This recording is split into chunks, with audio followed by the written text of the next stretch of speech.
नमस्कार दोस्तों, आप सभी का स्वागत है हमारे YouTube channel GS history point पे। आज के वीडियो में हम देखेंगे रिफ्रैक्शन ऑफ लाइट। तो हिंदी में इसको क्या बोलते हैं? प्रकाश का अपवर्तन बोलते हैं, और इंग्लिश में बोलते हैं रिफ्रैक्शन ऑफ लाइट। देखिए, रिफ्रैक्शन ऑफ लाइट होती क्या है?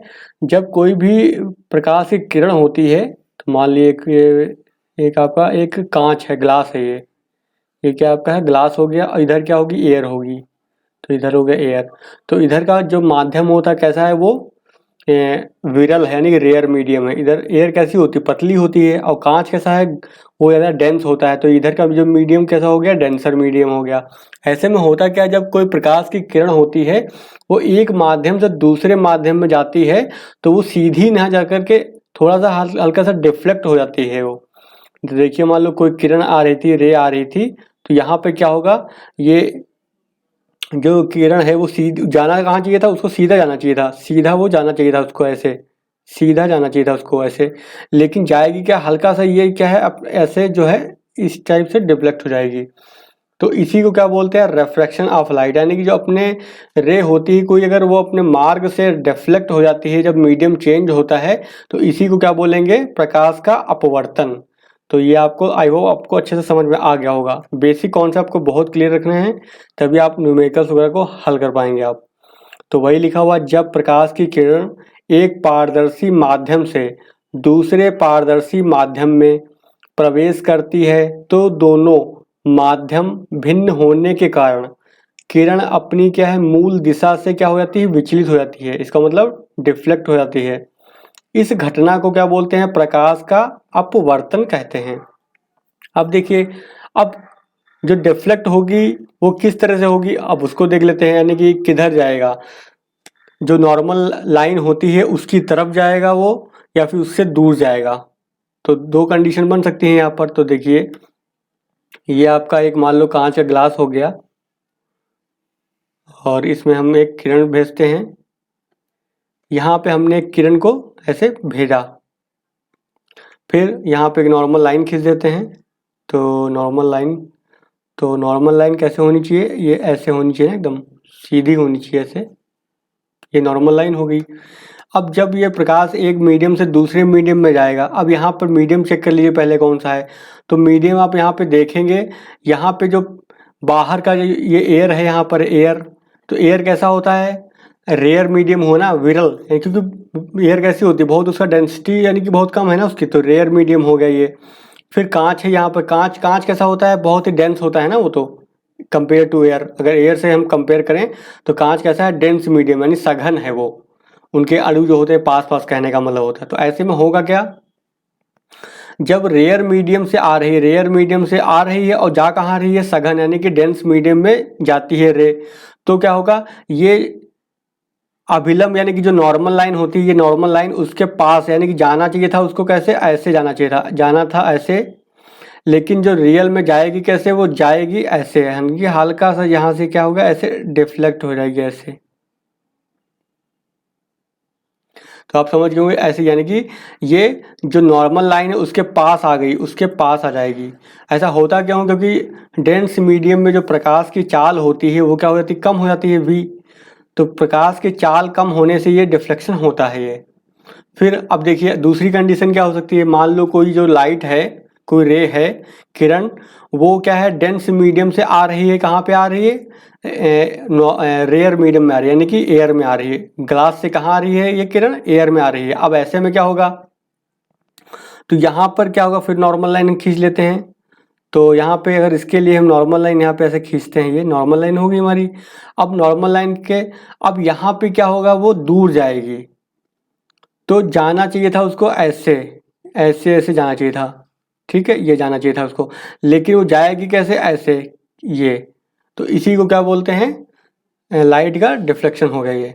तो आप समझ गए होंगे कि कब नज़दीक जाएगी, कब दूर जाएगी। तो यहाँ पे जो नॉर्मल लाइन है उससे क्या हो गया? दूरी हो गई ना, ये दूर चली गई। जाना था इतना, और लेकिन यहाँ से यहाँ तक चली गई वो। तो यहाँ से क्या निकल के आया? यहाँ से ये बात एक निकल करके आई कि जब रेयर मीडियम से हम जाएंगे डेंस मीडियम में, तो नॉर्मल लाइन के पास आएगी, और इसके उल्टा क्या होगा, जब डेंस मीडियम से हम रेयर मीडियम में जाएंगे तो दूर जाएगी नॉर्मल लाइन से, यानी जो अभिलंब होता है हिंदी में उससे दूर जाएगी किरण, यानी रे जो होती है। तो ये आपको समझ में आ गया होगा। तो बस यही यहाँ पे लिखा हुआ है। क्या लिखा हुआ है, जब प्रकाश की कोई किरण विरल माध्यम यानी कि रेयर मीडियम से सघन माध्यम यानी कि डेंस मीडियम में प्रवेश करती है तो वह अभिलंब मतलब नॉर्मल लाइन जो होती है अभिलंब की ओर झुक जाती है, तथा जब किरण सघन माध्यम से विरल माध्यम में प्रवेश करती है तो वह अभिलंब से दूर हो जाती है। ऐसा क्यों हो रहा है, क्योंकि माध्यम जो होता है, जो वो प्रकाश की जो वेलोसिटी यानी वेग है उसके उस पर वो क्या कर रहा है, इम्पैक्ट डाल रहा है, इसी वजह से ऐसा होता है वो। अब देख लेते हैं अपवर्तन के नियम है कुछ। तो अपवर्तन के नियम इनको देख लेते हैं। तो अपवर्तन का जो पहला नियम दे रखा है, क्या दे रखा है, जो आपतित किरण यानी कि जो इंसिडेंस रे है वो अपवर्तित किरण कॉमा यानी कि जो इंसिडेंट रे हो गई, और फिर दूसरी कौन सी है, जो अपवर्तित किरण हो गई, और तथा अभिलंब यानी नॉर्मल लाइन हो गई। तीनों ही क्या होते हैं, एक समतल में स्थित होते हैं, यानी तीनों जो है एक समतल में स्थित होते हैं। पहला नियम हो गया। दूसरा नियम क्या होगा, किन्हीं दो माध्यमों के लिए आपतन कोण यानी कि जो इंसिडेंस एंगल हो गया, ज्या मतलब क्या होता है, साइन होता है, तथा अपवर्तन कोण के ज्या यानी कि रिफ्रैक्शन हो गया ये आपका, तो उसके साइन का अनुपात क्या होता है, एक नियतांक होता है। तो इसको कैसे लिख सकते हैं, साइन आई बटा साइन आर, यानी जो एंगल बनता है, कोई मान लो रे ऐसे जाती है और ये मान लो रेयर हो गया, ये डेंस हो गया, तो इसमें क्या होगा, डिफ्लेक्ट होकर के ऐसे आ जाएगी ये अभिलंब हो गया, सॉरी ऐसे बनेगा ये, ठीक है। तो ये अभिलंब हो गया, तो इसमें जो क्या होगा, ये आई हो जाएगा, ये आर हो जाएगा आपका। अब ये आई और आर का जो अनुपात होगा यानी कि उसका रेशियो होगा वो क्या हमेशा रहेगा, कांस्टेंट रहेगा। क्या रहेगा, कांस्टेंट रहेगा। और इसी के क्या बोलते हैं, इसी को बोलते हैं स्नेल का नियम। तो एक बार क्वेश्चन आया था एसीएफ में कि स्नेल का नियम क्या है, तो हमको वहाँ पे सीधे लिख देना था साइन आई बटा sine r equal to constant. बहुत ही ईजी क्वेश्चन आया था वहाँ पे। तो बहुत ही ईजी क्वेश्चन आते हैं कॉम्पिटेटिव एग्जाम्स में। अब देख लेते हैं आगे देख लेते हैं क्या लिखा हुआ है। देखिए नियतांक यानी कांस्टेंट जो होता है, यानी इसको के भी लिख सकते हैं हम। नियतांक को पहले माध्यम के सापेक्ष जो है दूसरे माध्यम का अपवर्तनांक कहते हैं। तो समझ गए होंगे क्या है, यानी कि जो नियतांक कांस्टेंट होता है वो पहला मीडियम जो होता है उसके सापेक्ष दूसरा मीडियम होता है उसका क्या कहता है, अपवर्तनांक कहलाता है। इस नियम को क्या बोलते हैं, स्नेल का नियम भी कहते हैं, हमने आपको बता दिया अभी पहले ही।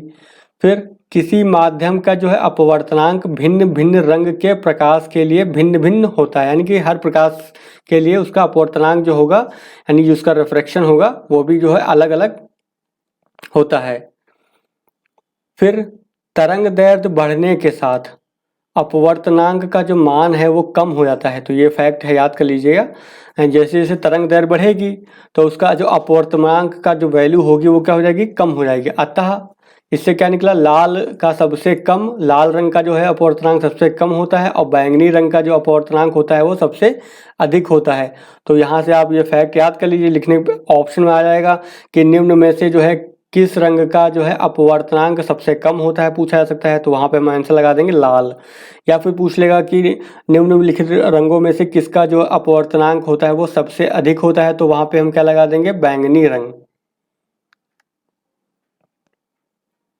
अब आगे देख लेते हैं आगे क्या है।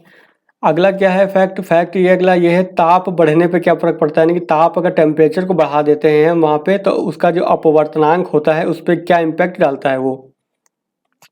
तो ताप बढ़ने पर भी जो है सामान्यतः जो अपवर्तनांक क्या है, घटता है यानी कम होता है, लेकिन यह परिवर्तन बहुत ही कम होता है, यानी बहुत ही कम घटेगा लेकिन बहुत ही कम घटता है। फिर निरपेक्ष अपवर्तनांक क्या होता है, तो निरपेक्ष अपवर्तनांक में हम क्या लेते हैं, निर्वात में प्रकाश की चाल यानी कि जो सी होती है, वैक्यूम में प्रकाश की चाल होती है वो कितनी होती है, सी होती है, बटा माध्यम में प्रकाश की चाल। तो इसको क्या बोलते हैं हम, निरपेक्ष अपवर्तनांक। इसको म्यू से हम डिनोट करते हैं, म्यू इक्वल टू कितना हो जाएगा, सी अपॉन वी। तो आगे चल के हम न्यूमेरिकल्स वगैरह में कहीं इसका इस्तेमाल कर सकेंगे। तो हमेशा ध्यान रखना जो निरपेक्ष होगा उसमें हम किसको लेंगे, यानी कि जो निर्वात में प्रकाश की चाल होगी बटे यानी कि उसका अनुपात लेंगे किससे, माध्यम में प्रकाश की चाल। तो दोनों का जो चाल का अनुपात होगा वही क्या कहलाएगा, निरपेक्ष अपवर्तनांक कहलाएगा। तो कभी भी अगर निरपेक्ष अपवर्तनांक हमको निकालना हो तो उसके लिए क्या हमें मालूम होना चाहिए, प्रकाश की चाल तो हमें पहले से ही मालूम होती है, और दूसरा जो माध्यम दे रखा होगा उसमें प्रकाश की चाल कितनी है वो दे रखी होगी क्वेश्चन में, तो दोनों को डिवाइड कर देंगे तो उससे वहाँ पे उसका निरपेक्ष अपवर्तनांक निकल आएगा।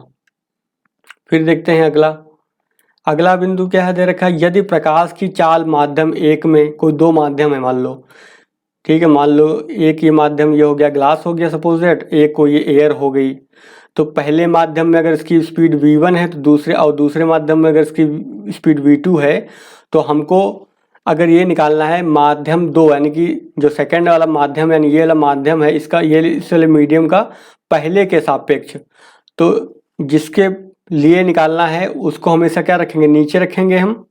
तो यहाँ पे दे रखा है n21, इसको लिखने का तरीका क्या है, n21, n2 का मतलब यहाँ पे ये दिखा रहा है कि सेकंड वाले के कंपेयर में पहले की बात हो रही है, समझ गए।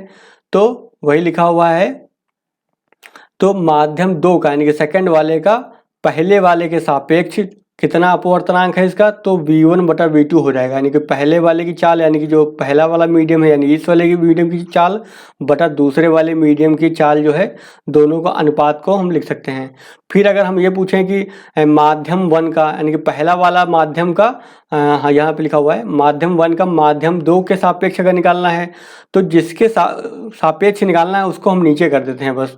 तो यहाँ पे कैसे लिखेंगे n12, तो 12 का मतलब क्या हुआ, पहले वाले के सापेक्ष दूसरे वाले का अपवर्तनांक, तो पहले वाले के सापेक्ष निकालना है हमको है, तो v2/v1 हो जाएगा। तो ये सब चीज़ें पता होनी चाहिए तभी आप न्यूमेरिकल्स को हल कर पाएंगे वहाँ पर, और बहुत ही आसान है। यहाँ पे क्या करना है, जिसके सापेक्ष निकालना है, जिसके रिलेटिव निकालना है उसको जो है नीचे रख देना है और दूसरे वाले को ऊपर रख देना है, बस हो गया आंसर।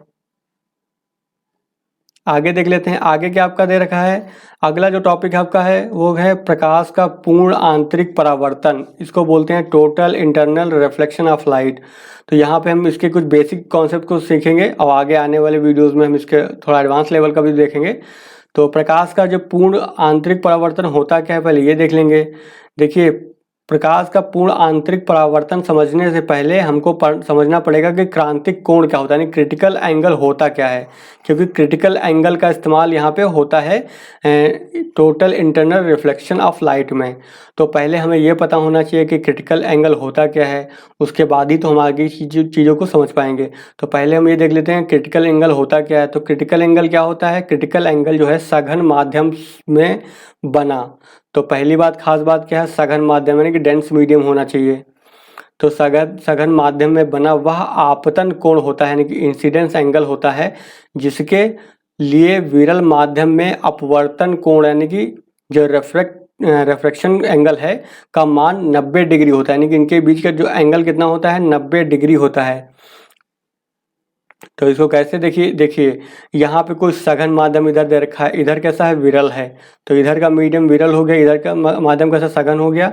अब कोई रे अगर ऐसे जाती है यानी कि ये कौन सी रे हो गई, इंसिडेंस रे हो गई, तो इंसिडेंस रे हो गई यहाँ पर, और जो आपका विरल माध्यम हो गया इसका यानी कि जो रिफ्रैक्शन एंगल जो होगा वो क्या होगा, मोर देन 90 डिग्री होगा, तब ये क्रिटिकल एंगल कहलाएगा। और जब मोर देन 90 डिग्री हो जाएगा तो वो क्या हो जाएगा, total internal reflection of light हो जाएगा वहाँ पर।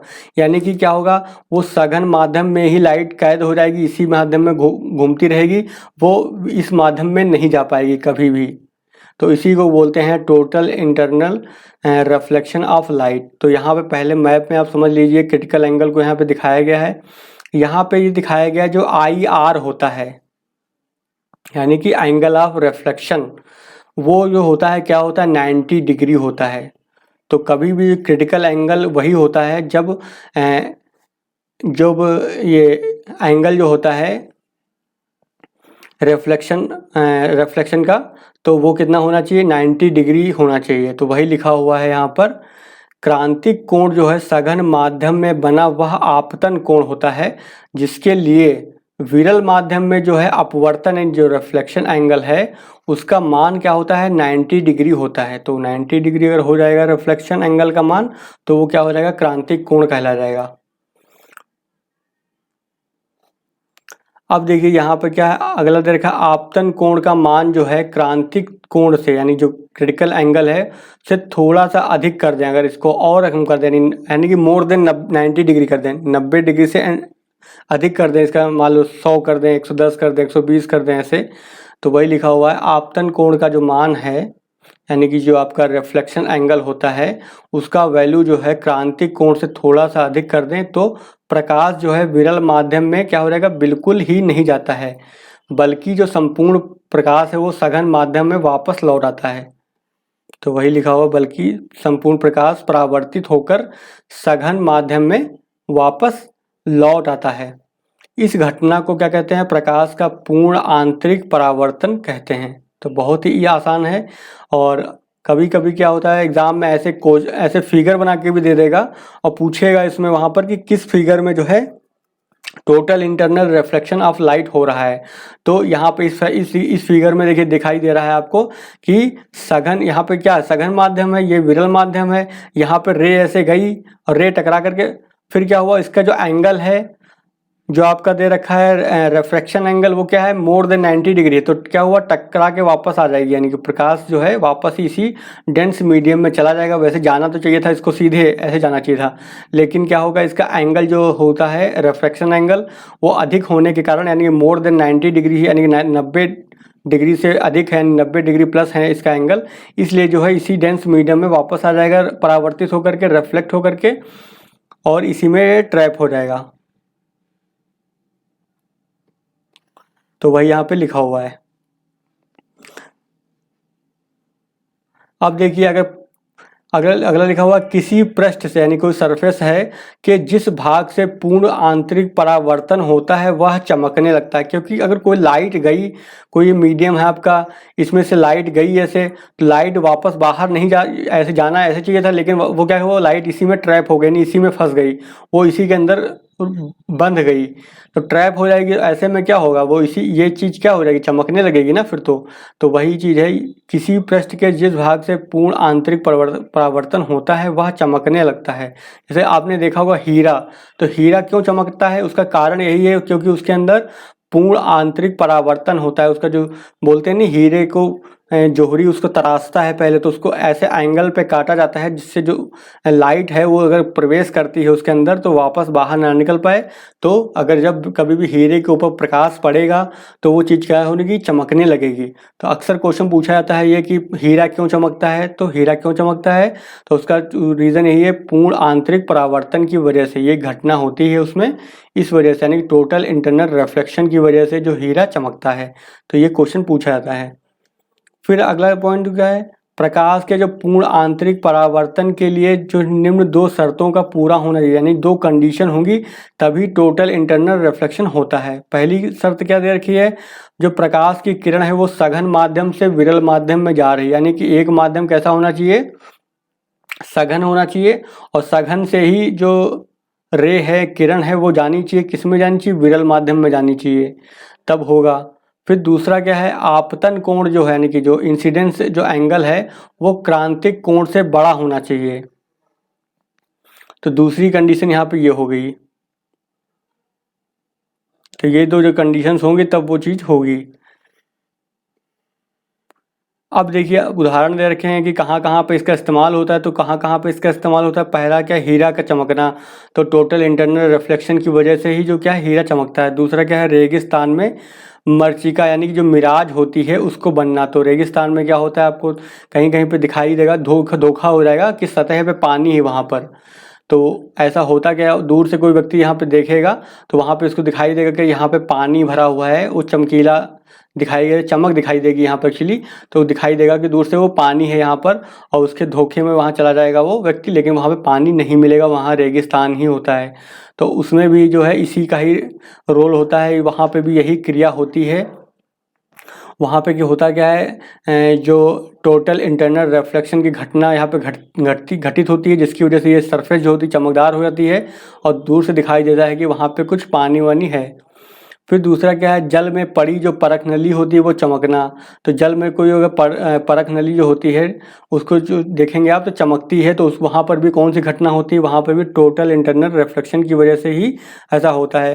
फिर देखा होगा कोई कांच अगर टूट जाता है तो कांच में जो दरार आ जाती है यानी कि फ्रैक्चर पड़ जाता है कांच में, तो वो भी देखा होगा आप चमकती है। तो वो भी क्यों चमकती है, उसका रीज़न यही है, वहाँ पर भी जो है यही टोटल इंटरनल रिफ्लेक्शन की ही घटना होती है, वहाँ पर भी यानी वैसी कंडीशंस बन जाती हैं। चलिए अब इससे जो जुड़ा हुआ एक टॉपिक हमारा है वो भी देख लेते हैं, इसको बोलते हैं ऑप्टिकल फाइबर। तो आप देख रहे होंगे आजकल जो ब्रॉडबैंड की जो स्पीड, हाई स्पीड का जो मज़ा ले रहे होंगे आप लोग इंटरनेट का, तो कहाँ से आती है वो स्पीड, वो आती है प्रकाशिक तंतु यानी कि ऑप्टिकल फाइबर्स की वजह से ही आती है। तो ये होता क्या है, देखिए आपको पता है प्रकाश हमेशा क्या सीधी रेखा में चलता है, ठीक है। तो हमेशा प्रकाश सीधी रेखा में चलता है, तो अगर अगर आपको कोई संकेत को दूर भेजना है लेकिन जगह कैसी है, रास्ता कैसा टेढ़ा मेढ़ा है, तो आप प्रकाश के माध्यम से जो है उस संकेत को यानी कि भेज नहीं सकते हैं, यानी कि लाइट सिग्नल नहीं भेज सकते हैं। लेकिन जो ऑप्टिकल फाइबर होता है वो इस चीज़ को पॉसिबल कर देता है कि जो प्रकाश है वो ऐसे जो टेढ़े मेढ़े यानी जो वक्रीय मार्ग होता है उस पे भी चल सकता है। और कैसे चलता है, यही जो ऊपर हमने पढ़ा है अभी टोटल इंटरनल रिफ्लेक्शन, इसी टेक्नोलॉजी का यूज़ करके ये ऐसा होता है। तो देख लेते हैं क्या होता है ये। देखिए प्रकाश सीधी रेखा में चलता है लेकिन पूर्ण आंतरिक परावर्तन का उपयोग करके प्रकाश को एक वक्रीय यानी कि वक्र का मतलब समझ गया ना, ये इस तरह से ये जिगजैग ऐसे ही वक्री मार्ग में यानी कर्व है, इस पे कर्व मार्ग में चलाया जा सकता है। ऑप्टिकल फाइबर जो है पूर्ण आंतरिक परावर्तन के सिद्धांत पर आधारित एक ऐसी युक्ति है जिसके द्वारा जो है सिग्नल को उसकी तीव्रता में बिना क्षय के, यानी कि सिग्नल का जो तीव्रता है, उसकी स्पीड है, उसमें कोई भी गिरावट नहीं आएगी, एक स्थान से दूसरे स्थान तक उसको भेजा जा सकता है, चाहे जो मार्ग हो वो कैसा टेढ़ा मेढ़ा क्यों ना हो। तो आप समझ गए होंगे कैसे होता होगा ये, क्योंकि हमने अभी बताया आपको जो लाइट है उसमें क्या है, टोटल इंटरनल जो रिफ्लेक्शन होता है उस सिद्धांत का उपयोग करके जो हम एक ऐसा फाइबर बनाते हैं जिसमें ये क्रिया को कराया जाता है। तो कभी भी पूछा जाए कि ऑप्टिकल फाइबर जो होता है किस सिद्धांत पर आधारित है, तो टोटल इंटरनल रिफ्लेक्शन पर आधारित है। तो ये हो गया। अब देखिए ऑप्टिकल फाइबर के यूज़ देख लेते हैं, क्योंकि अक्सर एग्जाम में पूछा जाएगा क्या उपयोग क्या होता है इसका। तो पहला क्या है, दूर संचार में जो इंटरनेट वगैरह जो होते हैं तो इसके लिए जो केबल पड़ती है वो फाइबर केबल का ही इस्तेमाल किया जाता है, और जिससे क्या होता है एक टावर दूसरे टावर से जुड़े होते हैं सब इसी फाइबर केबल के माध्यम से, और उसमें सिग्नल जो होते हैं वो कौन से होते हैं, लाइट के माध्यम से भेजे जाते हैं। जिससे क्या होता है सिग्नल की स्पीड जो होती है बहुत ही तेज होती है, यानी लाइट की स्पीड से वो चलते हैं वो, क्योंकि लाइट का इस्तेमाल हो रहा है वहाँ पर है। तो इससे क्या होता है हाई स्पीड हमको इंटरनेट मिलता है, और प्लस जो उसकी बैंडविड्थ होती है वो भी बहुत अधिक होती है। फिर दूसरा क्या, मनुष्य के आंतरिक भागों में आंतरिक भागों का परीक्षण करना। तो चिकित्सा में यानी कि जो हेल्थ हेल्थ फैसिलिटीज़ में भी इनका इस्तेमाल किया जाता है। इसमें क्या होता है मुंह के माध्यम से जो है एक कैमरा डाला जाता है जो किस पे आधारित होता है, टोटल इंटरनल रिफ्लेक्शन पर कार्य करता है। और पेट में कोई अगर समस्या होती है, कोई कैंसर वगैरह है, कुछ भी देखना अगर है, अंदर की जांच करनी है तो उसको जांच किया जा सकता है वो मुंह के माध्यम से, यानी मुंह में जो है एक कैमरा डाल दिया जाएगा और उसकी स्क्रीन पे उसका अंदर का चित्र देख लिया जाएगा कि अंदर शरीर के अंदर क्या प्रॉब्लम हो रही है, उसको देखा जा सकता है, आंतरिक भागों को जांच की जा सकती है। और ये कैमरा किस पे का आधारित है, ये कैमरा भी जो है टोटल इंटरनल रिफ्लेक्शन के आधार पे ही जो है काम करता है। तो आपको आपके परीक्षा की दर से बहुत इंपॉर्टेंट आपका जो है ये टॉपिक पूर्ण आंतरिक परावर्तन, तो इसको आप अच्छे से समझ गए होंगे आई होप। अब इसमें होता कुछ नहीं है, आपको बताया मैंने, बस क्या होता है एक माध्यम सघन होता है, दूसरा माध्यम विरल होता है, और फिर इसमें क्या होता है जब यहाँ से हम कोई किरण भेजते हैं तो उसका जो एंगल होता है, जो अपवर्तन एंगल होता है, कोण होता है, वो 90 डिग्री से अधिक होता है, इसलिए ये जो है वापस इसी माध्यम में, सघन माध्यम में ही रिफ्लेक्ट होकर के आ जाती है। तो ये रहा आज का आपका वीडियो, आई हो आपको अच्छे से समझ में आ गया होगा। और इसके बाद हम इसके नेक्स्ट टॉपिक को डिस्कस करेंगे, उसमें हम लेंस को डिस्कस करेंगे। तो अभी तक हमने डिस्कस क्या किया, सबसे पहले तो हमने मिरर को डिस्कस किया, ठीक है। तो मिरर में भी हमने तीन टाइप के मिरर को डिस्कस किया है। एक तो प्लेन था आपका, दूसरा कॉनकेव था, और तीसरा कॉन्वेक्स था। तो 3 टाइप के मिरर हमने डिस्कस कर लिए। उसके बाद आज हमने रिफ्लेक्शन को डिस्कस कर लिया। अब रिफ्लेक्शन के बाद हम लेंस को डिस्कस करेंगे। लेंस भी 2 प्रकार के होते हैं मुख्य रूप से, एक हो जाएगा कॉनकेव, दूसरा हो जाएगा कॉन्वेक्स हो जाएगा।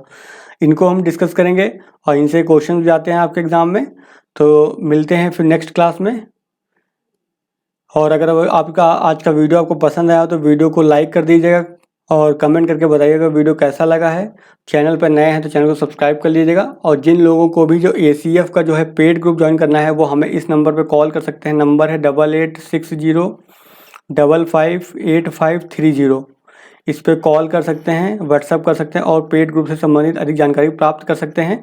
पेड ग्रुप में जो है न्यूमेरिकल्स वगैरह भी कराए जाएंगे जो यहाँ पे बाकी लोगों के लिए नहीं होंगे। केवल MCQ वगैरह और जो न्यूमेरिकल्स हैं वो पेड ग्रुप वालों के लिए ही अवेलेबल होंगे ताकि उनकी जो प्रैक्टिस अच्छे से हो सके। तो चलिए आज का वीडियो हम यहीं पे ख़त्म करते हैं। मिलते हैं फिर नेक्स्ट वीडियो में।